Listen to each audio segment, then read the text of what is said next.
मेरे प्यारे दोस्तों, हम लेकर आए हैं सीख देने वाली कहानी। चले शुरू करते हैं। बहुत समय पहले एक राजा रहते थे। वह बहुत पराक्रमी और बहादुर थे। उनकी एक राजकुमारी और 6 राजकुमार थे। राजकुमारी सभी राजकुमारों से उम्र में बड़ी थी। राजा अपनी राजकुमारी से बहुत प्यार करते थे। जब राजकुमारी शादी योग्य हो गई तो राजा ने अपनी राजकुमारी की शादी दूसरे राज्य के राजा भीष्मा से कर दी और साथ में अपना आधा राजपाट अपनी राजकुमारी को दे दिया। कुछ सालों बाद राजा बीमार हो गए और स्वर्ग सिधार गए। धीरे धीरे सभी राजकुमार भी बड़े हो गए और सबकी शादी हो गई। एक दिन सभी राजकुमार साथ में बैठे थे। तभी सबसे बड़ा राजकुमार बोला, हम 6 हैं, पिताजी ने हमको सिर्फ आधा राज्य दिया और बड़ी बहन को अकेले ही आधा राज्य दे दिया। पिताजी ने हमारे साथ नाइंसाफी किया है। क्यों ना हम सब मिलकर बहन से अपना आधा राज्य छीन ले। फिर दूसरा राजकुमार बोला, राज्य छीनने के लिए बहन के पति को रास्ते से हटाना होगा। फिर सभी राजकुमार मिलकर षड्यंत्र रचा कि कैसे अपने जीजा भीष्मा को मारा जाए और बहन से राज्य छीन लिया जाए। फिर सभी राजकुमारों ने अपने जीजा को भोजन का निमंत्रण भेजा। उनके जीजा भीष्मा के पास एक बहुत समझदार घोड़ा था जो भीष्मा को बहुत प्यार करता था और बहुत वफादार था। भीष्मा भी अपने घोड़े से बहुत प्यार करता था।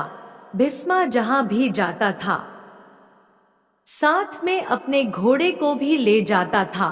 बहुत दिनों बाद अचानक भोजन का निमंत्रण सुनकर बहन को थोड़ा शक हुआ।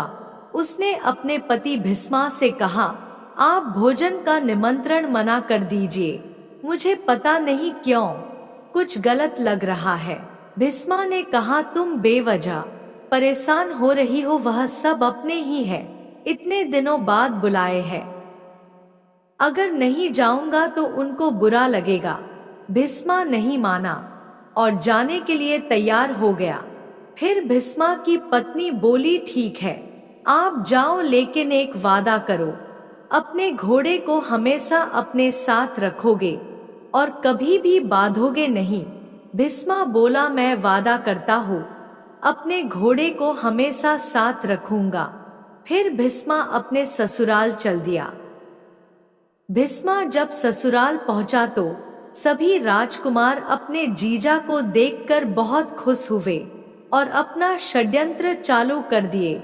उन्होंने एक खड्डा खुदवाया था और उसके अंदर नुकीले हथियार रखे थे। अगर कोई उस खड्डे में गिरता तो नुकीले हथियार उसमें धंस जाते और वो मारा जाता। लेकिन खड्डे के ऊपर अच्छे से बिस्तर और चादर लगा हुआ था जिससे किसी को पता न चले कि ये खड्डा है। फिर षड्यंत्र के अनुसार सभी राजकुमारों ने अपने जीजा को उसी खड्डे वाले बिस्तर पर बैठने के लिए कहा। लेकिन जैसे ही भीष्मा उस पर बैठने गया तभी भीष्मा का घोड़ा आगे आकर बिस्तर खींच दिया और खड्डा नजर आने लगा। भीष्मा बोला, यहाँ तो खड्डा है। फिर सभी राजकुमार खुद को मासूम बनने लगे और बोले, हमें नहीं मालूम था यहाँ खड्डा है, यह किसी नौकर ने यहाँ बिस्तर लगा दिया था।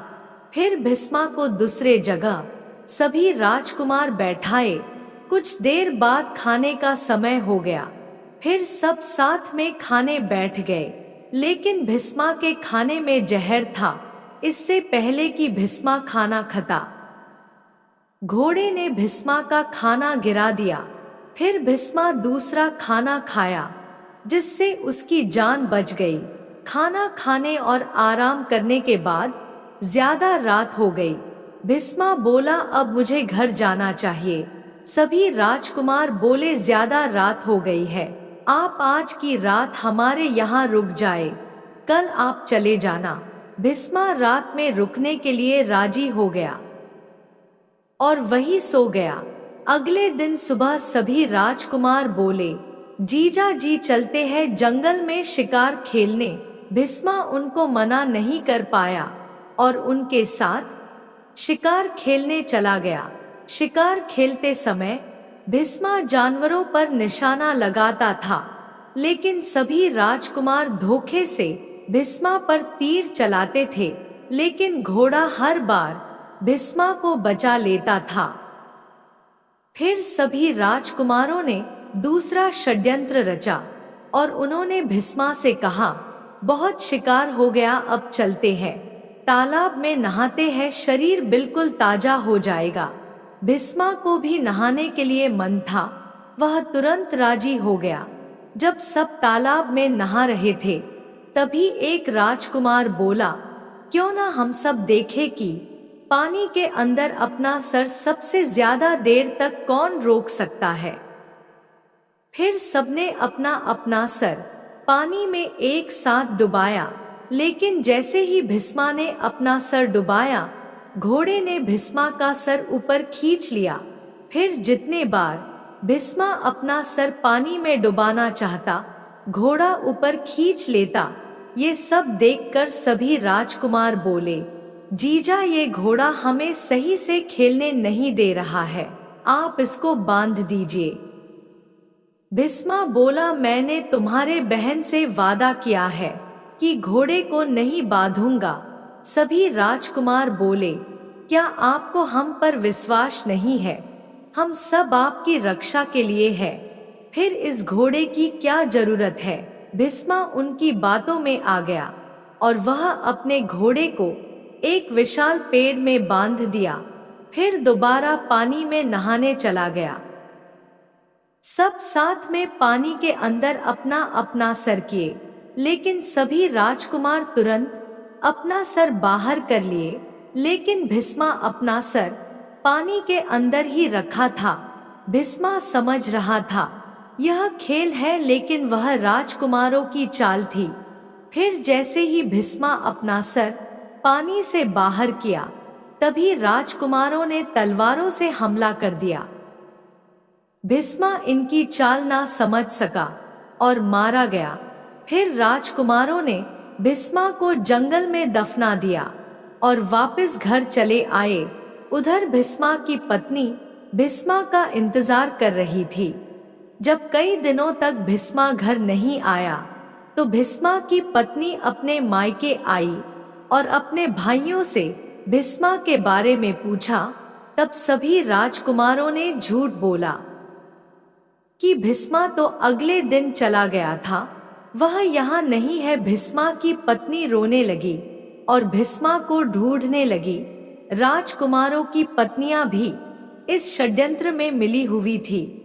केवल छोटे राजकुमार की पत्नी को छोड़कर वह शुरू से ही इस षड्यंत्र के विरोध में थी, लेकिन राजकुमारों ने उसको चुपचाप रहने के लिए कहा था, वरना उसको भी मुसीबत में डाल देंगे। भीष्मा की पत्नी जब कई दिनों तक रोती रही, तब छोटे राजकुमार के पत्नी को नहीं रहा गया। उसने भीष्मा की पत्नी से कहा, आप इतना रो रही है, जाइए थोड़ा तालाब की तरफ घूम कर आइए, आपको थोड़ा शांति मिलेगा। छोटे राजकुमार की पत्नी सीधा सीधा नहीं बता सकती थी, क्योंकि उसकी अपनी जान का भी डर था। फिर भीष्मा की पत्नी तालाब की तरह घूमने चली गई। जब वह वहां पहुंची तो उसने देखा कि तालाब का पानी लाला है। वह समझ गई कि भीष्मा अब इस दुनिया में नहीं है। वह वापस घर आई और अपने सभी भाइयों से झगड़ने लगी। उसने कहा, मैं समझ गई हूँ, तुम सबने मिलकर भीष्मा को मार दिया है। सभी राजकुमारों ने अपनी बहन को पकड़ लिया और कैद कर दिया। फिर कुछ दिनों बाद पता चला उनकी बहन गर्भवती है, तो उन्होंने आपस में तय किया कि अपनी बहन को भी मर देते हैं, वरना जब बच्चा बड़ा होगा तो हम सबसे अपने पिता का बदला लेगा। लेकिन रात में छोटे राजकुमार की पत्नी ने भीष्मा की पत्नी को कैद से निकलकर भगा दिया। भीष्मा की पत्नी कैद से निकलकर बहुत दूर चली गई। इधर सुबह में जब सभी राजकुमारों को पता चला कि उसकी बहन कैद से भाग गई है, तो उन्होंने बहुत ढूंढा लेकिन वह नहीं मिली।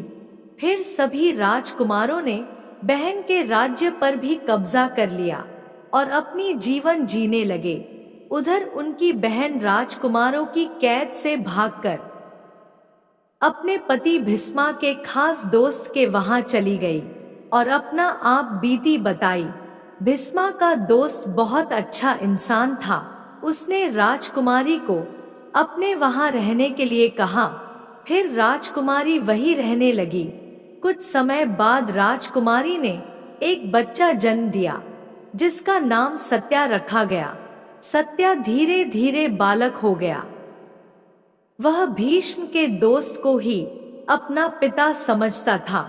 वह दूसरे बच्चों के साथ खेल रहा था। इसी बीच बच्चों से सत्या का झगड़ा हो गया। सत्या ने उनको पीटा। फिर उनमें से एक बच्चा बोला, हमें क्यों पीटते हो?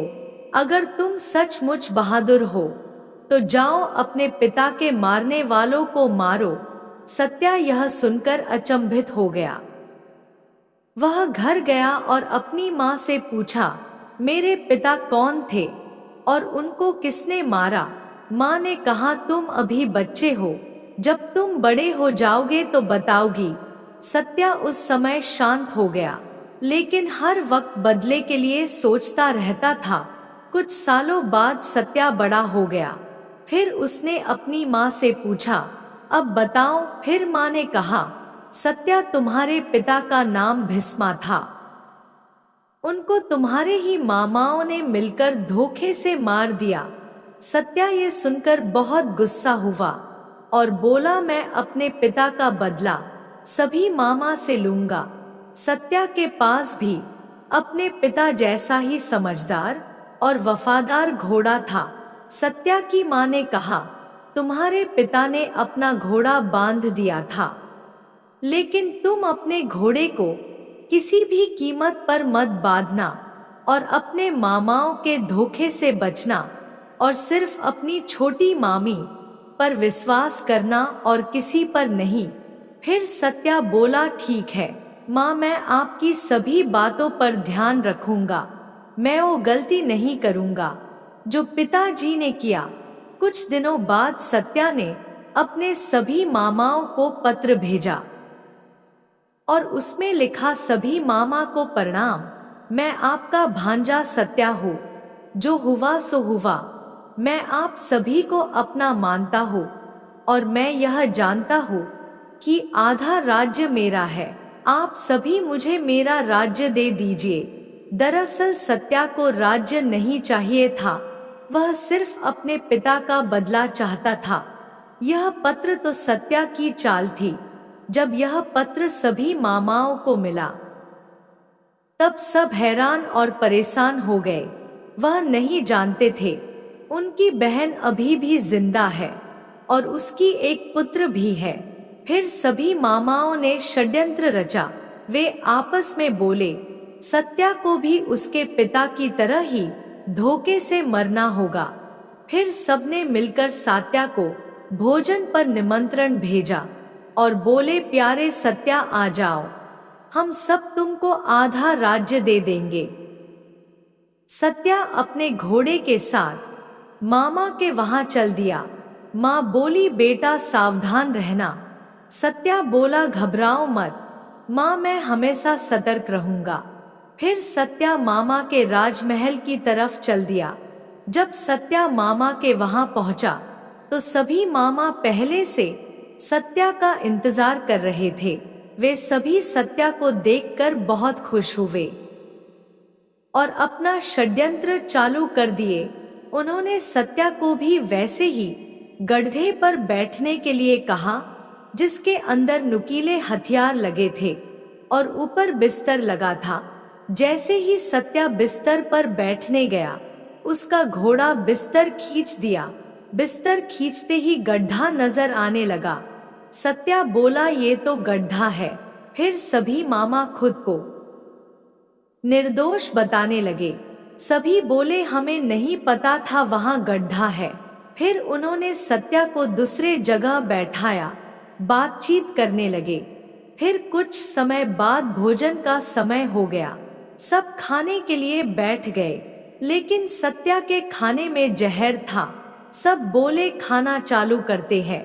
तभी सत्या बोला, मैं इतने दिनों बाद आया हूँ, जब तक मेरी सभी मामियां कुछ गिफ्ट नहीं देंगी तब तक मैं भोजन नहीं करूंगा। सभी मामियां जानती थी भोजन में जहर है, सत्या खाते ही मारा जाएगा। इसलिए सब तुरंत राजी हो गई गिफ्ट देने के लिए, क्योंकि वो जानती थी सत्या को मरते ही उनका गिफ्ट वापस उनको मिल जाएगा। फिर सबने अपना अपना कोई एक गहना सत्या को दे दिया। केवल छोटी मामी ने गहना नहीं बल्कि एक चिट्ठी दी, छिपा कर दी। उस चिट्ठी में लिखा था, सत्या तुम्हारे भोजन में जहर है। सत्या को अब पता चल गया था भोजन में जहर है। फिर सत्या ने कहा, हम सब पहली बार एक साथ भोजन कर रहे हैं, इसलिए सब एक ही थाली में एक साथ खाएंगे। यह कहकर सत्या ने सबका खाना एक थाली में कर दिया, साथ में अपना जहर मिला खाना भी उसी थाली में कर दिया। फिर सब घबरा गए और सब अलग अलग बहाने बनाने लगे न खाने के लिए। फिर दूसरा खाना आया, फिर सबने साथ में खाया। रात ज्यादा हो गई, सत्या मामा के वहां ही सो गया। अगले दिन सभी मामा सत्या से बोले, चलो चलते हैं शिकार खेलने। सत्या बोला, ठीक है चलते हैं। फिर सब एक साथ जंगल चले गए। फिर कोई भी जानवर दिखता, सभी मामा जानवर के बहाने सत्या पर तीर चला देते, लेकिन सत्या हमेशा तैयार रहता, वह खुद को बचा लेता। वह भी जब मौका पाता तो मामाओं पर तीर चला देता। इस तरह शिकार करते करते सब थक गए। फिर मामा बोले, चलते हैं तालाब में नहाने। सत्या बोला, ठीक है चलते हैं। फिर सब तालाब नहाने लगे। यह वही तालाब था जिसमें सत्या के पिता को मारा गया था। नहाते नहाते जब राजकुमार पानी के अंदर गया तो सभी मामा एक साथ हमला कर दिए। सत्या भी पहले से तैयार था, वह भी अपने सभी मामा पर हमला कर दिया। बहुत देर तक लड़ाई हुई। सत्या ने एक एक करके सभी मामा को मार डाला और फिर अपने मामा के घर पहुंचा और अपने सभी मामियों को कैदी बनाकर जेल में डाल दिया। केवल सबसे छोटी मामी को कुछ नहीं किया। जो आधा राज्य सभी मामा ने छीना था वह सत्या ले लिया और बाकी राज्य अपनी छोटी मामी को दे दिया और फिर अपनी माँ के साथ सत्या रहने लगा। मेरे प्यारे दोस्तों, ये कहानी आपको कैसी लगी? कमेंट बॉक्स में अपनी राय जरूर दें।